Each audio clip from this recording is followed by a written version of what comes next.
नमस्कार, कैसे हैं आप सब। स्वागत है आपका महाभारत कथा के सेकेंड एपिसोड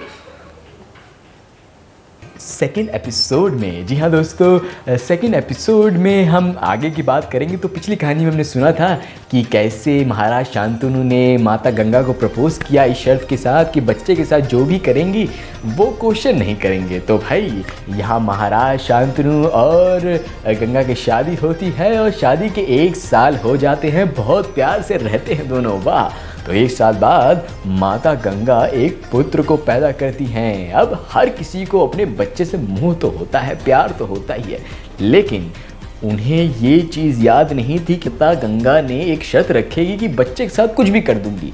तो उन्होंने क्या देखते हैं कि माता गंगा अपने बच्चे को एक रात्रि में मतलब उसी रात को जिस दिन बच्चा पैदा हुआ उस दिन अपने बच्चे को गोद में लेके गंगा नदी के किनारे जाने लगी। अब बहुत लोग पूछेंगे माता गंगा तो खुद गंगा थी, तो गंगा नदी में जाने की क्या जरूरत थी। अरे मत घुसो भाई इतने डीप में, सुन लो बस। माता गंगा ऐसे नदी किनारे जाने लगी तो शांतनु जी को शक हुआ। अरे बड़े भाई, मोटू पतलू घुस गया।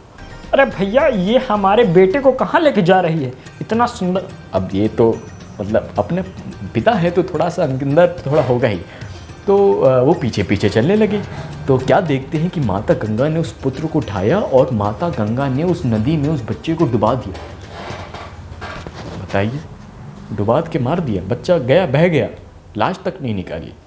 ये देख के तो माजा कह रहा हूँ, महाराज शांतनु की तो आंखें खुली की खुली लग गई। उन्होंने कहा ये कुछ ज़्यादा ही साइको टाइप हो गया काम।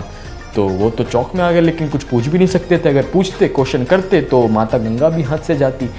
तो भाई उन्होंने तो इस चीज़ को इग्नोर किया और अपने अंदर ही उस चीज़ को मतलब दर्द ही समेट के वापस चले गए। माता गंगा भी आ गई। ऐसा ही अगले साल हुआ, फिर से एक पुत्र का जन्म हुआ। माता गंगा फिर उस पुत्र को लेकर नदी किनारे गई और उस नदी में डुबा के उनको बहा दिया। दूसरी बार फिर शांतनु ने ये देखा, फिर से अंदर दर्द हुआ, लेकिन क्वेश्चन नहीं कर सकते थे। ऐसा 1 बार नहीं, 2 बार नहीं, 3 बार नहीं, पूरे 7 बार हुआ। जी हाँ दोस्तों, 7 बार हुआ।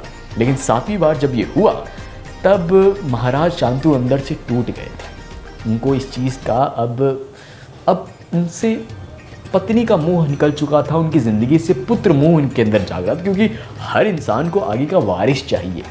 तो उन्होंने क्या किया, उन्होंने सोचा कि इस बार मैं अपने पुत्र को नहीं मरने दूंगा। कितनी बार, ये तो माता के लिए शोभा नहीं देता, क्योंकि एक माता के अंदर ममता नहीं होती क्या।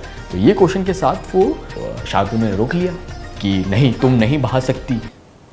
आवाज बोलता, नहीं तुम नहीं बहा सकती ये मेरा पुत्र, और तुम्हें अपनी ममता पे इतना विश्वास नहीं, तुम्हारे अंदर ममता नाम की चीज नहीं है कि अपने पुत्रों को बहा रही हो।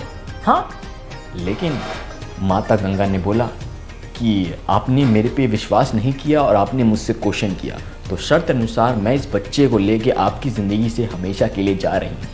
अब मैं आपको बताती हूँ इसके पीछे का राज। उन्होंने बताया कि महाराज शांतनु, आपको पिछले जन्म में श्राप मिला था, इसकी वजह से आपने मनुष्य योनि में जन्म लिया। साथ ही ये जो 8 पुत्र थे ये 8 वसु थे, जिनको महर्षि वशिष्ठ ने श्राप दिया, जिसकी वजह से इनको मैंने वादा किया था कि मैं इनका जैसे ही इनका जन्म होगा मैं इन्हें उसी टाइम वापस स्वर्ग लोक पहुंचा दूंगी। इसके साथ ही ये 7 तो चले गए, लेकिन ये 8वां अपने काल तक रहेगा और काफ़ी कष्ट भोगेगा। इसके साथ ही ये श्राप यहाँ ख़त्म होता है। कुछ लॉजिक बना नहीं ना, लेकिन उस टाइम हर चीज़ का लॉजिक था, तो समझ लीजिए कि ऐसा हुआ। तो शांतनु जी तो कहें, अरे अरे अरे हमसे तो गलती हो गई, लेकिन हमारे अंदर अपने बच्चे के लिए बहुत मोह था, तो हम तो रोक नहीं पाए अपने आप को, तो हमसे ये गलती हो गई। अब मुझे गंगा माफ़ कर दो, मत जाओ इस बच्चे को लेके, यहीं रहो। लेकिन गंगा माता ने बोला, वचन ही वचन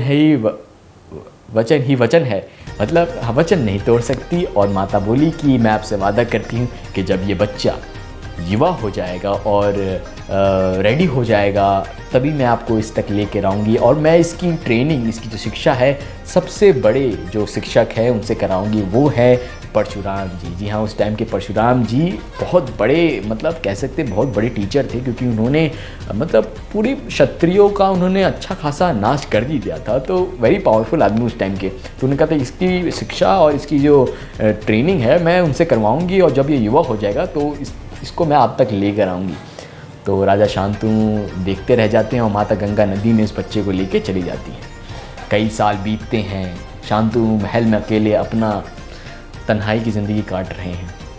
तन्हाई की ज़िंदगी काटते काटते काटते उनको एक और स्त्री से प्यार हो जाता है। जी हाँ, ऐसे ही फिर से यू कैन से वापस से इतिहास दोहराता है। ऐसे ही तन्हा होके घूम रहे थे नदी के पास, तो फिर एक स्त्री दिखी फिर से। वो तो फिर वैसे बहुचक्के हो गए और उनको फिर प्यार हो गया। कहते हैं ना प्यार एक बार होता है, नहीं होता, ऐसा झूठ है सब, दूसरी बार भी हो ही जाता है। तो उनको प्यार हो गया उस स्त्री से। अब वो थी एक मछुआरन की, मतलब नॉर्मल मछुआरन नहीं थी, मछुआरों में भी उनकी राजकुमारी थी वो।